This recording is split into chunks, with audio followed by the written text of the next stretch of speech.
Yeah, all right. Woo! To the bar. All right. So yeah, kill a couple seconds before our official start time. Yeah. All right. No worries. No. Why would you do that? What's that? Hell no. Keep it rolling. All right, so welcome to applying the 32 Zombieland rules to IT security. My name is Larry Pesce, aka Hacks for the Matrix. So let's get right to it. Helps if I turn this thing on, right? Hey, all right, there we go. So a little bit about me. I've done just about everything you can possibly imagine from the IT space, web design, rack and stack networking, in healthcare, higher ed. Spent the past couple of years doing penetration testing from a consulting perspective, and then changed sort of gears to do penetration testing and hardware hacking in the energy sector, and then promptly got laid off. But shortest unemployment ever, 10 hours after I got laid off, I got picked up by a great group of friends and folks that I've considered family. I got picked up by InGuardians to do penetration testing and hardware hacking. So, yay, shortest unemployment ever, yay! It is true, there is zero unemployment in the IT security space. Yes. I'm also an author, had a name on a couple of books with Singris, and my good friend Paul, and amongst others, do the Paul.com Security Weekly podcast once a week. So for those of you who haven't heard, go check out the booth with Black Hills Information Security over in the vendor area. All right, I'm also a SANS certified instructor. I teach the wireless course 617 and just started doing the mobile device hacking 575 as well. And I'm also what I consider an amateur prepper. I'm not crazy like some of those guys you see on TV. Yes, sure, we have guns and we have bullets and we have food, but we don't have the underground bunker and all those types of things yet. Exactly. I will be that crazy guy. My wife wasn't so into this whole prepping thing until I got laid off. And I said, honey, we do not need to go to the grocery store for 6 months. She went, oh, okay. All right. I get it now. So it's not just for a hurricane or a power outage or zombie apocalypse. It can be a personal disaster, such as not having a job. So yeah, having that stuff on hand is good. Hey, now that said, that 6 months worth of food may not have been what we wanted to eat, but we weren't going hungry. Okay. Yeah. Rice and beans gets boring after a while. Yeah. Load up on Tabasco too. Okay.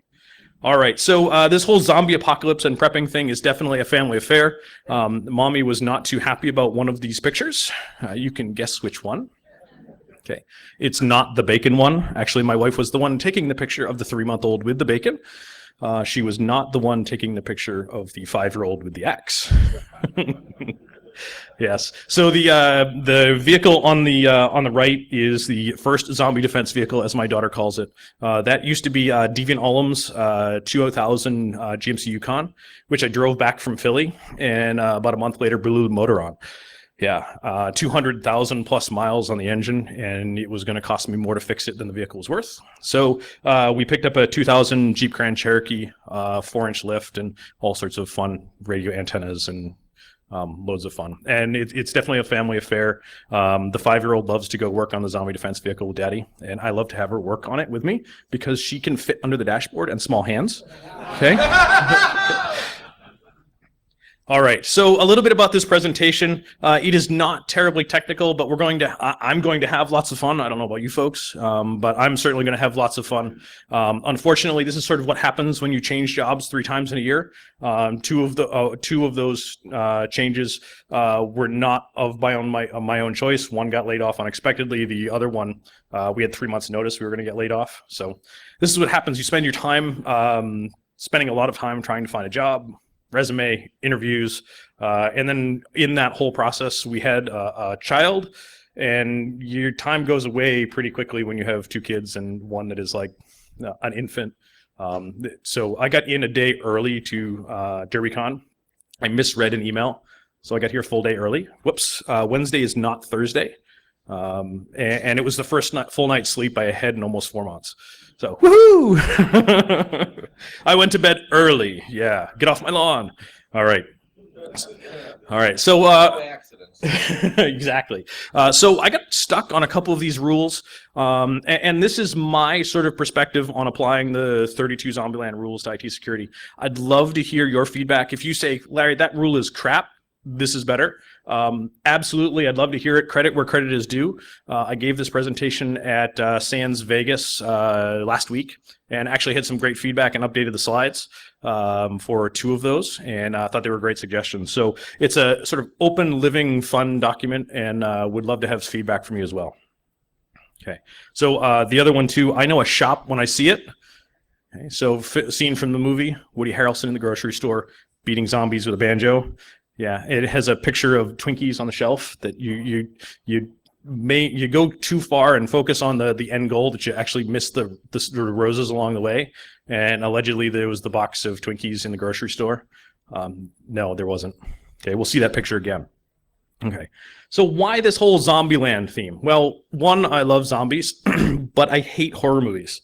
And in most of the cases, the zombies, I think, are actually more humor than anything else. I come from the generation when Creature Double Feature was on the Fox station on Sundays. And my dad loved Creature Double Feature. And I was always forced to watch it on Sundays with my dad. And I would just get over the nightmares on Friday night from like Creature from the Black Lagoon and, you know, all those things. And I'd just get over the nightmares, and sure enough, it's Sunday again. So all this new round of nightmares as a kid. So to me, this one is more humor than horror, and it's lots of fun. It's also sort of full of all sorts of badassery and humor, and, well, Bill Murray. All right, Bill fucking Murray. All right. Great cast of characters, great story, and some really great rules to live and survive by in the zombie apocalypse. And I started watching it, and I've seen it a couple times, and I thought about it. I'm like, hey, you know what? That sort of reminds me of something that I did last week at this pen test, or remind me of something that I was advising a client on. And, well, it sort of had a correlation to some IT security stuff. Okay, so why? Well, in my mind, zombies are a individual that wants something that you've got. In the case of a zombie, the zombie wants your brain, right?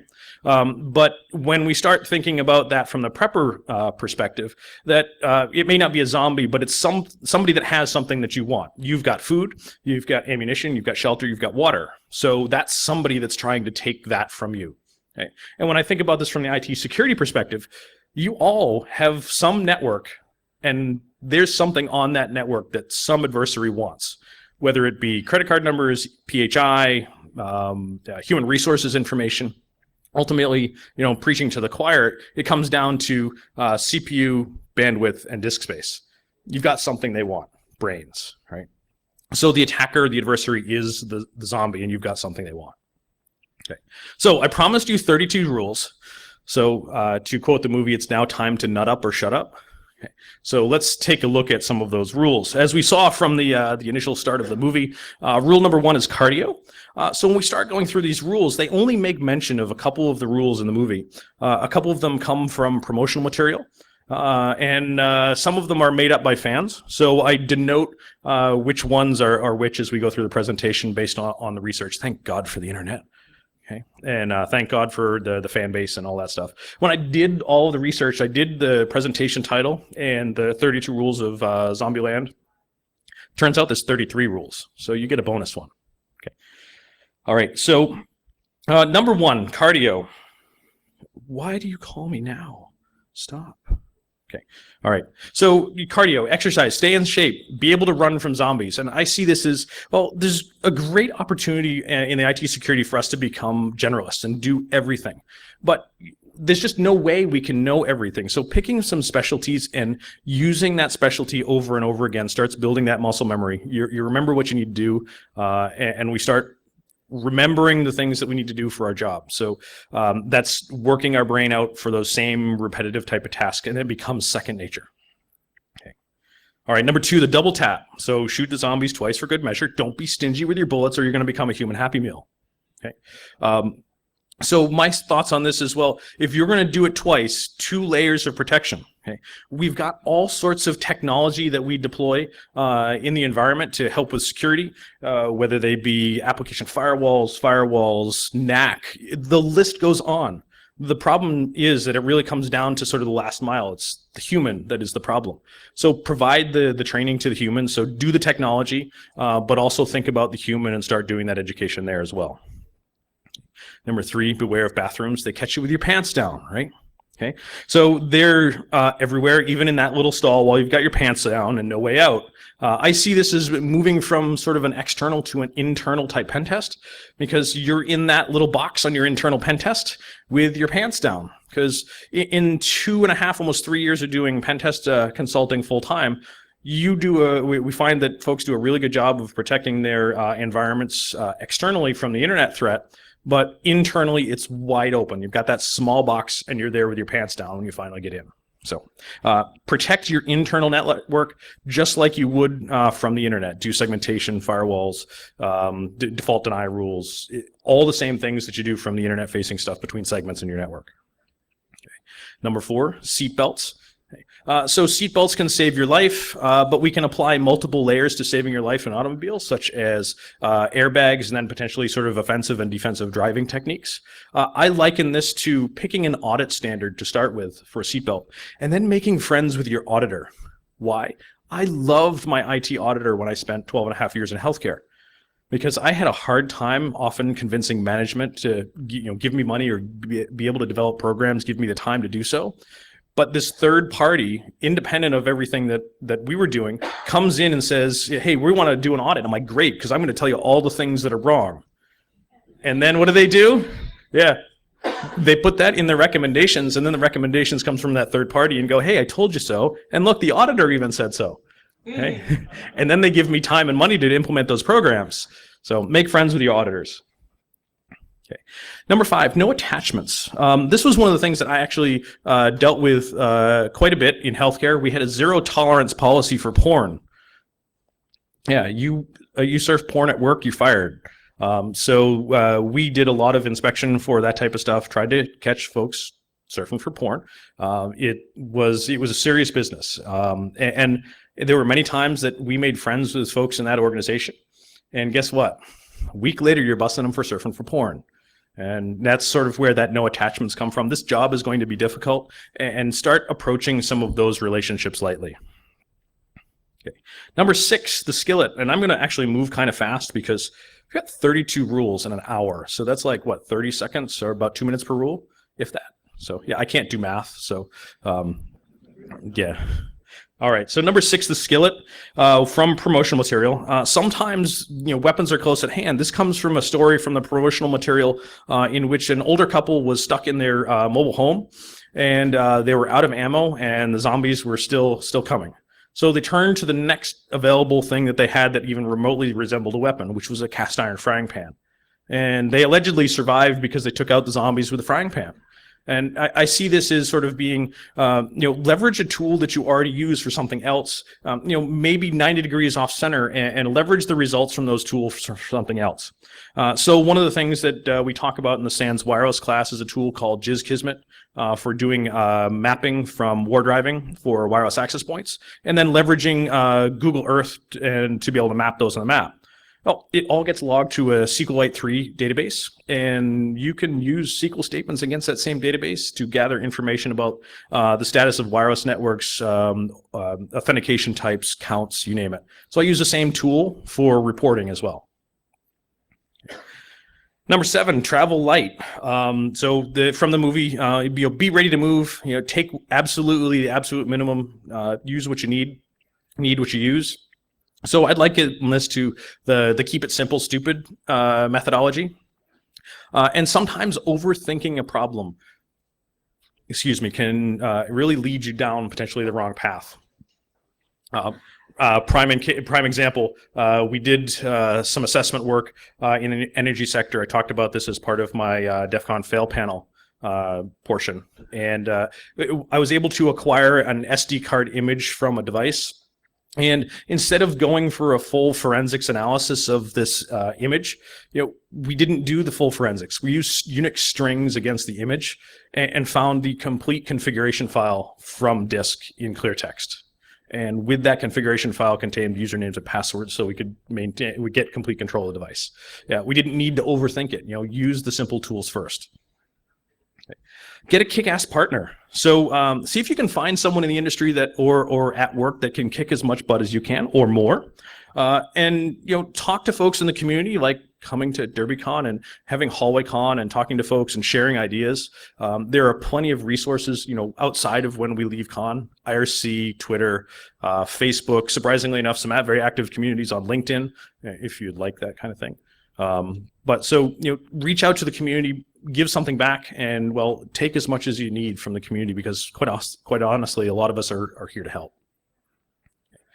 Number 9, survive the zombies with your bare hands. Okay.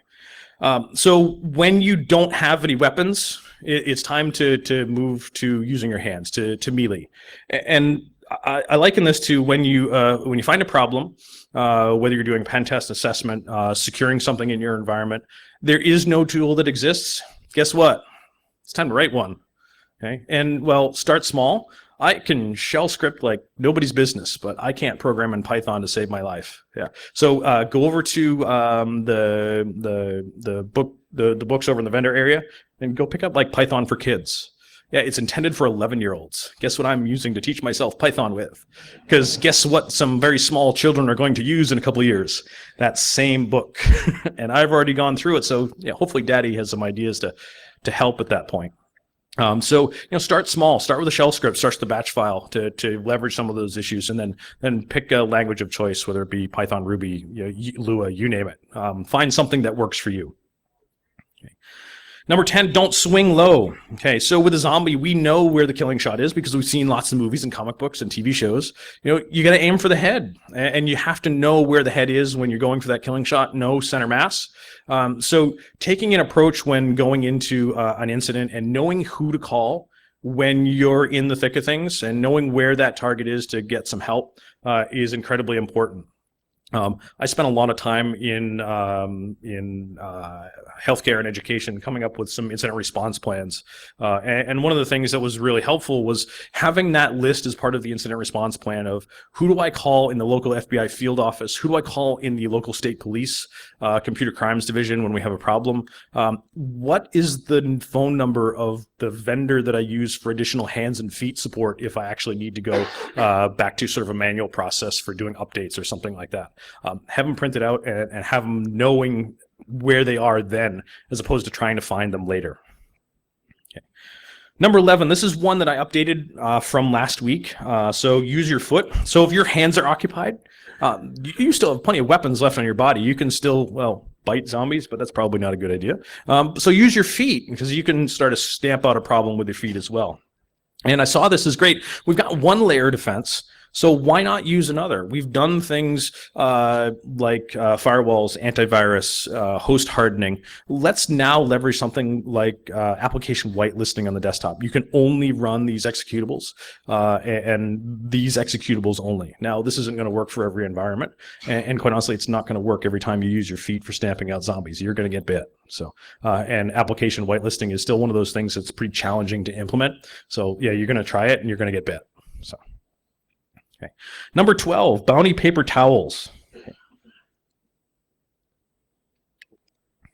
Okay, so I liken this as to this complete disaster. You need something to clean up the mess after you're done with zombies. So I liken this complete mess to this whole thing that we call the internet and all this web design, in that we've got developers that are developing websites don't sanitize their input, don't sanitize their output, and just have this general mess. And then we're taking that and we're cleaning it up for the websites and then completely forgetting all of the mobile technologies that is leveraging the same stuff. Half the time that mobile app that you're looking at is just a glorified web browser that's interpreting HTTP and results back, whether they be SOAP or whichever coming back. All the same problems exist all over again. So maybe we need to start thinking about improving those processes, secure software development life cycles, secure DevOps, educating our developers. And then while we're at it, while we're dealing with the humans and the human side of dealing with those developers and how they think, why don't you throw a WAF into it at the same time? Okay. Number 13, shake it off. When bad stuff happens, you're going to lose members of your team and of your crew during the zombie apocalypse. Great. It's not the time to mourn in the middle of the battle, because that's going to get you munched. So shake it off, deal with it at the appropriate time. So yes, these jobs in IT security are stressful. It's probably part of the reason why we outdrank the entire Kentucky Derby last year. Okay. So then the hotel claimed that this year's Kentucky Derby drank us out over last year, and the hotel staff said, no, that's true. They did outdrink. Kentucky Derby did outdrink us this year over last year, but the only reason that was the case was because we didn't have anything left to drink last year. We literally drank the bar out of everything. I think when I left Sunday afternoon last year, we had Miller Lite left. That's it. Nothing. No hard alcohol, no wine, no bourbon, nothing. Miller Lite on tap. Yeah, because that stuff's nasty. Okay. All right. So great. Yeah, let it go. The job is going to be there in the morning. Don't get stressed out about it. Go find a hobby that's decidedly non-tech. I work with electronics. Great. Well, that's a little bit techy. I build things in the workshop. I restore pinball machines. I do woodworking. I work with my hands. There's no stress. Okay. I have a mentor that taught me this many years ago and said, Larry, you need to find a non-tech hobby because I'm going to see you getting burned out pretty quick. So his advice to me was get a non-tech hobby. His non-tech hobby did not leverage a tool that was made before 1900. Okay. He rebound antique books. Yeah, so antique tools and no stress and no technology involved whatsoever. So decompress. And well, maybe alcohol isn't the best way for us to decompress. It's lots of fun, but hurts our bodies. Okay. Number 14, always carry a change of underwear. Okay, I do apologize. This is DerbyCon. I probably didn't need to censor the slide, but I did. Okay. All right. So go do some incident response. This is like hanging that extra shirt and the tie on the back of your door. Yeah, because sometimes we need to wear ties and sometimes we need to have a good, clean shirt. We always expect that this task is never going to take as long as it really does.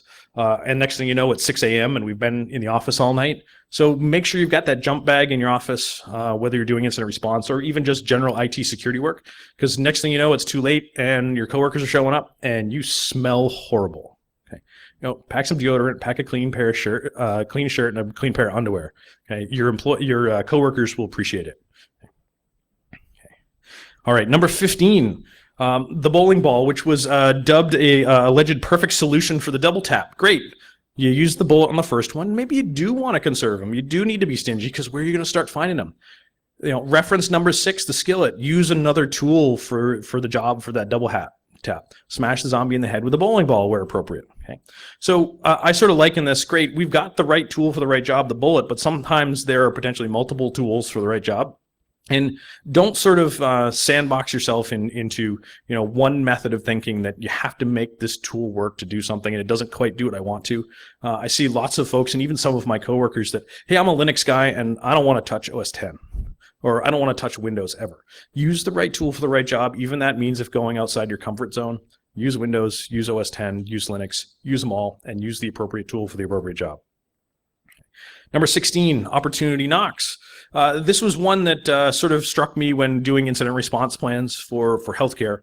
We developed the incident response plan so that stage number 1 was along the lines of if you find something that's suspicious, report it, investigate it, and then if you don't have any initial results, pass it up to the next layer in the chain, who then will perform additional analysis. This is like the tiered approach to help desk stuff.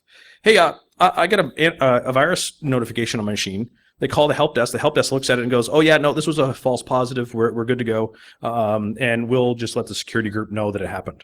And we'll close the ticket. Well, maybe it's something unusual. They don't understand it. They haven't seen it before. They'll pass it on up the chain. That's practicing your incident response escalation procedures every day. See rule number 1, cardio. Okay.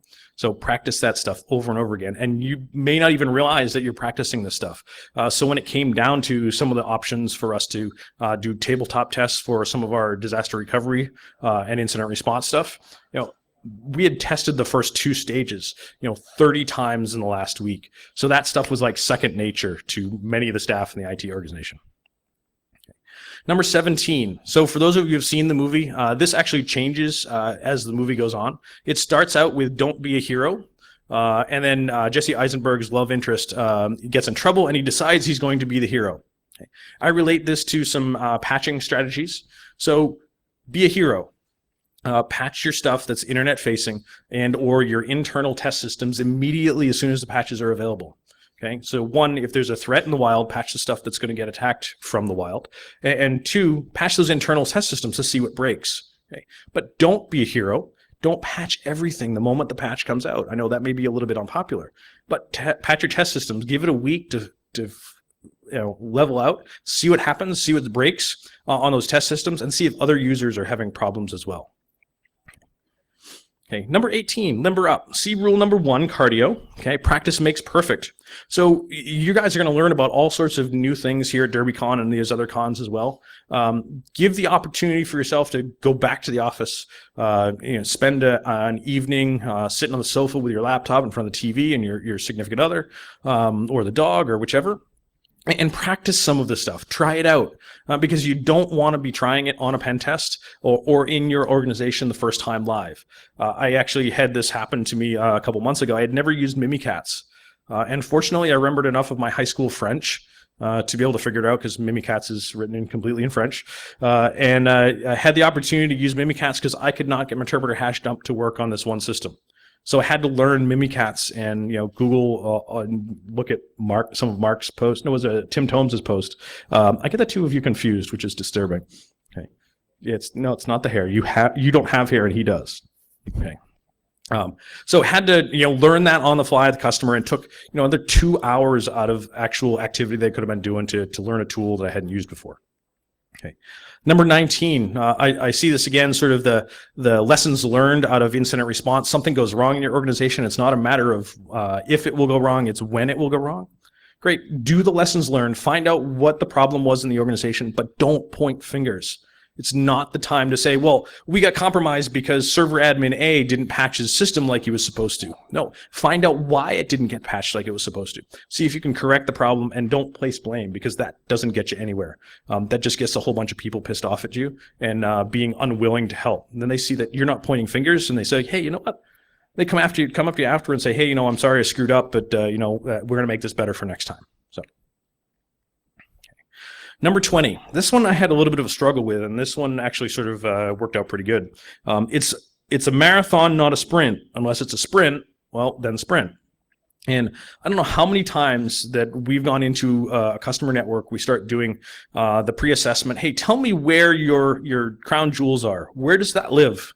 And great, well, I'm going to go into pen test and I'm going to compromise 1,000 systems. Woo! Shells on 1,000 boxes. Game over, right? Well, no. Did I get the 2 systems where their crown jewels were, where all their data was? Well, they told me where the data was. Okay, great. Great. Go compromise those 2 systems, not 1,000. But sometimes the customer doesn't know where that data is, so you actually have to go and compromise 1,000 systems to find it for them. And sometimes they don't even realize that it may actually be on all 1,000 of those systems as well. So when it's not a sprint, sometimes you need to do 1,000 to get 2, and sometimes you need 2 to get 1,000. Okay. Number 21. All right. Well, I don't know if this is solid advice. Avoid strip clubs. Depends. All right. So many of the times you find the strip clubs are pretty dark and seedy as a general rule. Okay. And yes, there are those same places on the internet too. I know, preaching to the choir. But the problem is that all of our users love to go there. They click on stuff. As Jaded Security would say, don't click shit, right? But yeah, our users do. And they go to those really dark, seedy places on the internet. So let's protect the users from themselves by using some appropriate web filtering, host hardening, all of those types of things. Take those mistakes out of the hands of the users and then provide them some education as well. All right. When in doubt, know your way out. Again, this is probably one of those basic sort of pen test techniques. You do a remote pen test over the internet, you break in, and you're on the inside of the network. Well, great. How did you get there? Well, you deployed Meterpreter reverse TCP, but on which ports outbound? 8443, because everyone allows their servers out to the internet, because that's smart. Okay. But yeah, Larry, we allow them out to the internet, but we use a browser proxy. Great. Use Meterpreter reverse TCP with the IE proxy and leverage that. It takes the proxy configurations right from the Windows operating system and Internet Explorer and leverages the proxy outbound as well. So yeah, figure out what's outbound from the networks, know your way out of networks, and even consider stuff like Tor. I have gone into many environments that said, yeah, we do a really good job. We don't want data coming out of our environment. And sure enough, we block a whole bunch of places. We don't allow you to go to Twitter, but they don't allow you to go to HTTP, twitter.com, as opposed to HTTPS. HTTPS, twitter.com is perfectly acceptable. Why? And then they say, well, yeah, we don't let any unauthorized connections outbound. And sure enough, I've got a Tor tunnel out and I'm coming out in Russia somewhere. And then exfilling all of their data out that way. Yeah, they don't like that very much, and done that for a number of big name companies that have said, yeah, we do a really good job. And yeah, no, you don't, because you didn't even notice that the Tor connection was up and stable, and I just transferred 10 gigs worth of data. Whoops. Okay. All right, number 23. Allegedly, this one was unofficial, but I did see a film, I think it was on a portion on YouTube, where a guy was in a warehouse and had a lantern. And the zombies were closing in, and the only thing that made him feel safe was sort of the lantern, so he could see where he was going, and the lantern went out. So he grabs the matches out of his pocket to try to relight the lantern, and sure enough, they had gotten wet. And next thing you know, the matches aren't lighting, and the zombies come in and munch his brains. Okay, so great. Take care of your tools. If you're doing evidence collection, use the Ziploc bag. Make sure your stuff doesn't get wet. Make sure you know where it is at all time, and make sure your stuff is protected. Number 24, use your thumbs. So in many cases, we're playing a battle of catch up against our adversaries, but you are in fact smarter than they are, because we've done a lot of hard work. We know their attack methodologies, and we're learning more about their attack methodologies. Great. Use something like being smarter than they are against them, like leveraging something like the Advanced Harbinger attack distribution and offensive countermeasures to puts that state of confusion in some of those pen testers, or not testers, the adversaries. So you'll stand up one of these, you hit a website, and it starts sending some of their web scanning tools down into the black hole and deeper and deeper and deeper and deeper and deeper. And they wonder what's going on. They never find what they're really looking for because you're misdirecting them. Or leveraging other tools that get executed on their system legally to track down what their exact origin is. Number 25, shoot first. Also, don't hold your shotgun like that. That's a great way to break your wrist.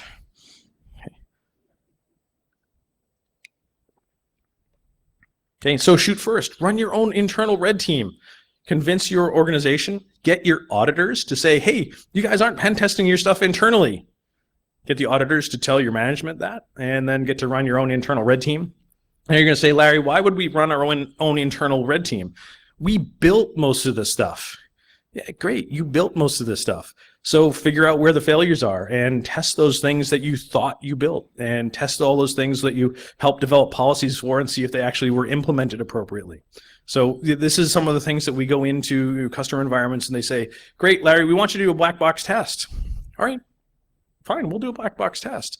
We want you to figure out where all of our IP addresses are. We're not going to tell you about any of our internal networks. We're just going to give you a port to plug into. Okay, cool. So you're going to pay me for another 40 hours worth of work to do that discovery, when in fact it takes us like 2, because we brute force DNS and get all their IP ranges, and it's done, but they're going to pay for it. You're going to tell probably a good pen tester to get more bang for your buck to actually have them do the testing and not the discovery. You're going to find out, and it's not going to take them long. So you, as a pen tester in your organization or a consultant, that really behooves you to start working on not a black box test and do sort of a white or crystal box as well. And also, don't shoot Bill Murray, because that sucks. Okay. All right, so number 26, a little sunscreen never hurt anybody. This woman certainly could have used some. This woman actually looks like some of the leather from over at the Hackers for Charity booth. It's not very nice. So yeah, the old saying, an ounce of prevention is worth a pound of cure. Great. Doing some of those little things may actually help you. And I know my good friend John Strand would be in the back of the room screaming at me, Larry, antivirus is ineffective. Well, to me, if in a larger environment, you're getting sort of volume discounts for antivirus per desktop client. And if you can get that number down to under $20 a desktop, and you can stop 60% of the known attacks, saving the users from themselves 60% of the time for minimal expense, to me, that's a win. Because you know what? That's 60% of the crap that I don't have to deal with. And John would be screaming, Larry, AV is ineffective. We can bypass that. Yeah, you can bypass that with some sophistication, but most of the time, the stuff that you're seeing coming in is, users clicking on links with no sophistication behind them, and saving yourself maybe 60% of the time. Okay. Number 27. Hey, we're actually closing in and actually going a little fast. Okay. Number 27. Incoming. Yes, the zombies will find you. They can smell you a mile away. They know you have brains. So it's not a matter of when you get attacked or that you will get attacked. So anybody know what the survivability rate for a Windows 8 or Windows 7 machine directly connected to the internet is nowadays? How many minutes? How many minutes? Any idea? Yeah, you remember the days when they used to give us the figures of a fully patched Windows XP system directly connected to the internet without a firewall. The survival rate was like 4 minutes before it got compromised, discovered and compromised. Yeah, I don't know what any of those new rates are. So it's not a matter of that you when you'll get compromised. It's that you probably already are, and maybe you don't know it. And if you think about some of those survival rates, great. You are going to get compromised. Get your stuff in gear, get it in order so you know what to do after it happens. Okay. Double knot your shoes. This one I struggled with a lot, and I had a lot of feedback from a gentleman that wanted to remain mostly anonymous, but the name he gave me was Shasta McGillicuddy. Yeah, he used that name when making restaurant reservations in Vegas, and people in Vegas have seen everything. They don't care what your name is. He thought he was being funny by like some weird name, and yeah, no, okay, that's fine. Yeah, all right, Mr. McGillicuddy, have a seat. Okay, yeah, Shasta McGillicuddy, Shasta McGillicuddy. Yeah, they weren't phased at all. So that's what the name you want to go by. So with a double layer of knots on your shoes, when you start doing cardio and running from zombies, you're not going to start getting tripped up on your own shoelaces. Well, that's great. You tie the shoes once, and that's like having a backup plan, taking file system backups, coming up with some hot spares, even some cold spares on the shelf for networking gear, and having all of those configurations, on a thumb drive in the safe somewhere so that you can repopulate the stuff when it goes to heck in a handbasket. Great. That's the first knot. Okay. Double knot it. Make sure the stuff actually works. Test it. Restore from backup. You don't want to find out that you've been doing backups for 3 years and you've got 3 years worth of tapes or in rotation for a year and that not a single one of them works. Yeah, been there, done that. Yeah, and hey, by the way, that was also your Exchange server with something along the lines of 6 million messages on it, and now they're all gone. Yeah, that does not make for a very good day. Some other things that with that, make sure that if you're going to be implementing some sort of backup plan, and this was sort of actually critical when I was dealing with this stuff around HIPAA, was that the backup plan that you implemented had to implement the same level of security as your primary plan. So maybe you can even take this opportunity to implement the new stuff and make the security even better. Okay, number 29, the buddy system. Great. You came to DerbyCon. You're here to learn from all sorts of fun folks. Don't let the education stop here. Find folks in your area. Check some of your local groups. Stuff like the local DEF CON groups in Rhode Island. We have DC 401. Lots of really smart folks there that are willing to share information. Consider ISACA, ISSA, InfraGard. Yeah, I know it's the government, but they got lots of really smart folks. All of those places are really great resources to find folks local on the ground and have fun with it. Okay. The other one too is if you're new to the industry, reach out for folks willing to be a mentor. And if you've been in this industry for a long time, consider being a mentor to some of those new folks. And you're, well, I don't want to be a mentor. Well, guess what? We're all going to reach retirement age at some point, okay? And we're going to want to retire. So someone's got to take up the charge from us when it's our time to go. So start training your replacement or start educating your replacement. May not be your direct replacement, but it's going to be protecting your credit card information, all your pension information, 30 years from now potentially. Okay. All right, number 30, pack your stain stick. Okay, pre-treat your messes. That's why they have these little Tide pens, because Larry's a really sloppy eater and he spills chili on himself. Yeah, that this whole zombie fighting thing is going to be messy. You're going to get blood on you. Well, if you know that you're going to get blood on you to begin with, why don't you do something about it? Why don't you prepare? To me, this is something along the lines of, you're going to get compromised. How about knowing that when it happens and taking in all the information from all the available sources and have you do some notifications so when it happens, you know it. To me, that seems something like a security event management solution, SIM, you name it, and have it there, monitor it, and listen to all the output, investigate everything that comes out of it. Okay. Number 31, check the back seat. So the zombies aren't terribly smart. Well, at least in the zombies that I believe in. Okay. Well, or at least. So there's the whole different theories on zombies. The slow-moving ones that are not very smart, and then there's the slow-moving ones that can climb ladders. And I don't believe in those kinds. And then there's the Romero type of zombies that run and are highly intelligent and thinking. I don't like those either. I like the dumb ones. Okay. So they're not terribly smart, but they show up in unexpected places because they find everything. Okay. They're sneaky. Okay. Like hiding in the back seat of the car when you go to steal that car to get away, and next thing you know, there's a zombie munching on the back of your neck from the back seat because you forgot to check the back seat. To me, that being sneaky is all of these darn embedded devices in our environment. Okay? Half the time, they're running some sort of embedded Linux system. They can be leveraged as a pivot point within your networks. They have root compromises available for them. They're vulnerable, and no one patches them. Okay, why? Because it's a printer. The paper came out of it with printing on it just fine. But turns out it's an embedded Linux operating system and is being used to steal all of the print jobs. And that printer right outside of payroll has nothing good that ever comes out of it, like salary information and social security numbers, any of that type of stuff. And they're sending all of that information elsewhere. Okay. So don't discount those embedded devices in your organization, from switches to printers to access points to everything in between that isn't a traditional desktop. Okay.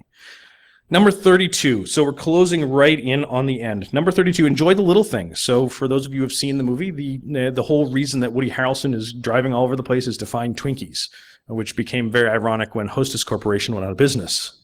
Okay. Yeah, so I tweeted at the time, we had the Hostess Twinkies cookbook, and I'm like, okay, so this is either going to be really awesome in a few years because it's going to be valuable, or this really sucks because I can't cook anything in this cookbook anymore. Because there's fortunately there are Twinkies now, but they're not quite the same. Okay. All right. So I see this as, don't discount the little things, enjoy the little things when they happen. You have to be your own biggest champion in your organization when things go right.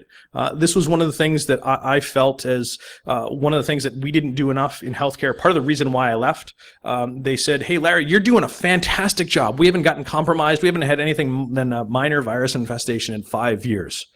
So you're doing something right. Yeah, well, you don't realize how much we're doing right. These are the types of attacks we stop. These are the types of things we research. These are the types of things that we implemented to prevent that stuff from happening. This was a lot of work. Well, no, Larry, apparently it wasn't because, well, you did everything right. You implemented everything right the first time. So yeah, we're not going to fund your replacement for your IDS that's 2 years out of service and has been end of life a year ago. And in those firewalls, they're working just fine. They're doing a great job. Yeah, no, those were end of life 2 years ago, and I can't get a replacement. And oh, by the way, you're doing a great job. You don't need any more resources. In fact, we're probably going to lay somebody off on your team because you're doing such a great job. Oh, no, that's the wrong direction that they're going. So you have to be your own biggest champion. Hey, we did all these great things. This is what we did last week. These are some of the things that we've had some operational wins. We met these policies and we did all these other things. There was this attack that happened, and guess what? Everybody else around us got pwned and we didn't. Be your own champion. So you start doing some of this type of stuff and doing some business analytics for uptime analysis and all these things based on the things that you were able to accomplish through your security program. And then the management and your audit folks look at that and go, hey, this is really smart. So maybe we now need to work with you and focus on some other areas in which we can improve the stuff. And well, maybe implementing some of the security really meant that you guys had better uptime because somebody didn't actually compromise our web server and we hit it down and we lost millions of dollars worth of business because it was compromised. Okay. All right. So in closing, found out those 32, not done quite yet. Oh, the drum roll. Okay, I thought you were clapping. Hey, this is finally over. Yay, God. Bring on Mark Baggett. So doing the research for the Zombieland rules, I submitted the talk title 32, and turns out there's really 33 rules. And the last one was in honor of my good friend Ed Scotus. Number 33 was the Swiss Army knife, aka a tool that can do everything. Okay, an assault rifle bow that fires swords. Okay, and Ed Scotus would refer to a Swiss Army knife of pen testing, Netcat, which I had actually never used in a pen test up until a couple months ago. So yeah, sure enough, it was the tool that did exactly what I needed it to, because it can do just about everything. Okay, so that was my one in honor of Ed Scotus, number 33, the Swiss Army knife. Okay, for Netcat. Okay, so that's all I've got for you folks. Appreciate your time taken out of busy schedules, and you could have gone see somebody like Joe Grand or something like. But what I really know that you're doing, you're coming in here and you're getting in a seat so you can come see Mark talk next, and I appreciate that for sitting listening to me. So if you want to discuss anything afterwards, certainly find me around. I'll be all over the place. If you got suggestions for some of those rules, I'd love to hear them. Larry at inguardians.com, Hacks of the Matrix on Twitter, and/or throw stuff at me at the conference. If it's hard and sharp, I keep it. If it's soft, I'll give it back to you so you can throw it again. Okay. So with that, thank you very much, and enjoy. Have a great time at DerbyCon.